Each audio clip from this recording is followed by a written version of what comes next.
ring king king ring king king ring king king ring king king ring king king ring king king ring king king ring king king. Martin had a dream. Martin had a dream. Martin Luther King Jr. had a dream that one day all Americans would have equal rights no matter what race they were. He was a pioneer in the civil rights movement and led thousands of African Americans to more freedoms. Overall, he contributed to the many marches and protests in his career. Some of the most influential boycotts include the Montgomery bus boycott with Rosa Parks, the March on Washington, the March in Selma, and the Chicago boycott. All of these boycotts were steps towards the desegregation of America. Despite the brutality they faced, Martin Luther King and his demonstrators continued to fight for their rights. They protested peacefully for their goals instead of responding to the violence against them. Another peaceful march Martin Luther King Jr. joined was a sanitation workers' strike in Memphis, Tennessee. On April 3rd, Martin Luther King Jr. gave a speech at the Mason Temple Church in Memphis. His final words in the speech were, "I want you to know tonight that we as a people will get to the promised land. And I'm happy tonight. I'm not worried about anything. I'm not fearing any man. My eyes have seen the glory of the coming of the Lord." It's almost as if Martin Luther King Jr. knew he'd be killed the next day.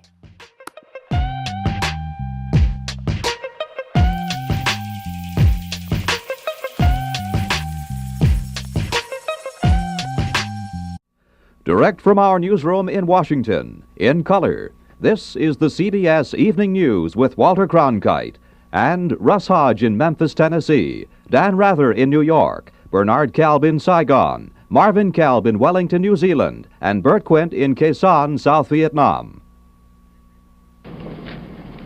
Good evening. Dr. Martin Luther King, the apostle of nonviolence in the civil rights movement, has been shot to death in Memphis, Tennessee. Police have issued an all-points bulletin for a well-dressed young white man seen running from the scene. Officers also reportedly chased and fired on a radio-equipped car containing 2 white men.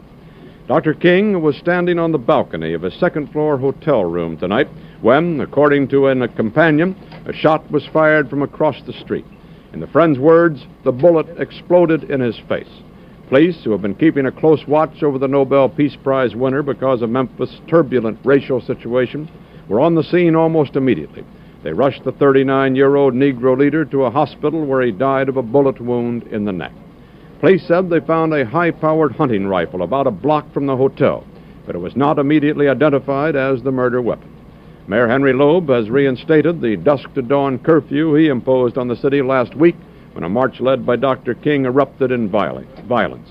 Governor Buford Ellington has called out 4,000 National Guardsmen, and police report that the murder has touched off sporadic acts of violence in a Negro section of the city.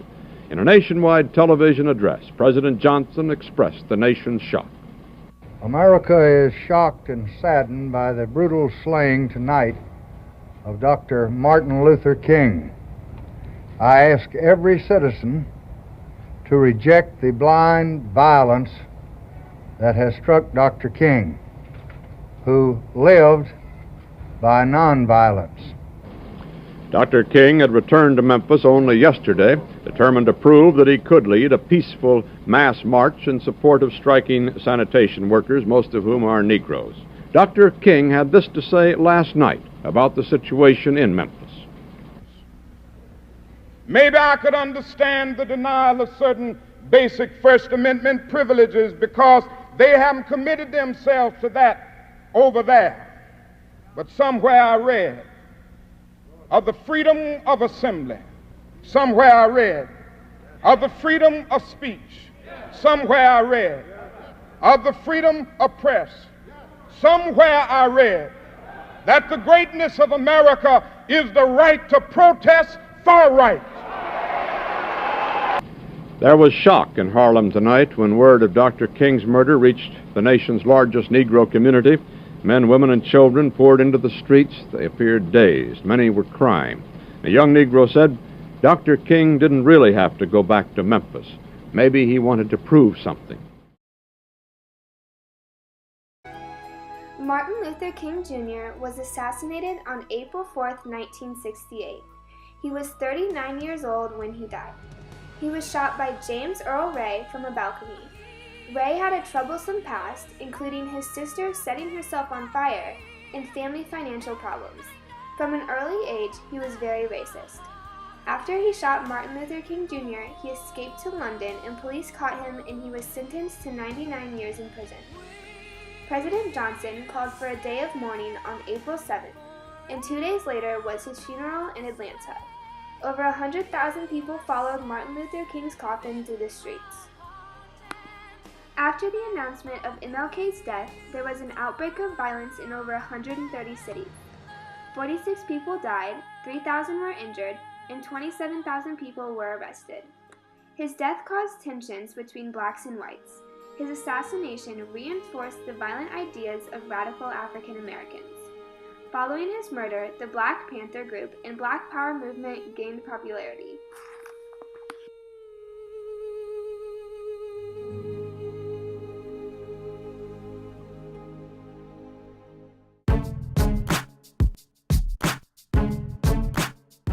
The U.S. Department of Labor has ordered the Bank of America to pay up after finding that over 1,100 African American job seekers faced discrimination at the company's office in Charlotte, North Carolina between 1993 and 2005.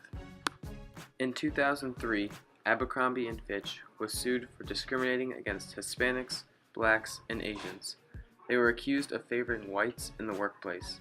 The Abercrombie & Fitch look is overwhelmingly white, said one of the lawyers on the case, judging from the low percentage of minority members who work on the sales floor, and judging from the company's posters. It is seen that mostly white models are featured. In 2014, Macy's agreed to pay $650,000 to settle racial profile claims.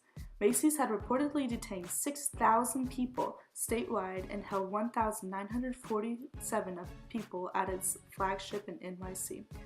According to Attorney General Eric Schneiderman, it's absolutely unacceptable and illegal for anyone in NYC to be treated like a criminal because of the color of their skin.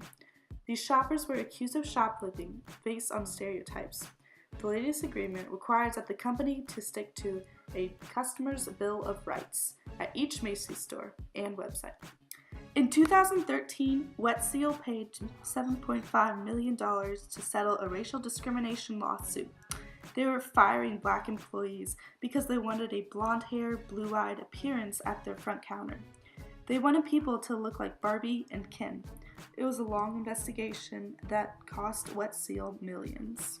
It's unfortunate to see that racial discrimination still occurs today, even after all that Martin Luther King Jr. fought for. So even though we face the difficulties of today and tomorrow, I still have a dream. It is a dream deeply rooted in the American dream. I have a dream that one day this nation will rise up and live out the true meaning of its creed.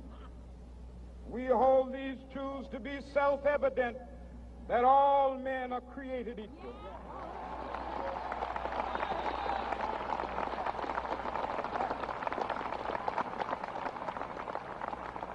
I have a dream that one day on the red hills of Georgia, the sons of former slaves and the sons of former slave owners will be able to sit down together at the table of brotherhood. I have a dream that one day,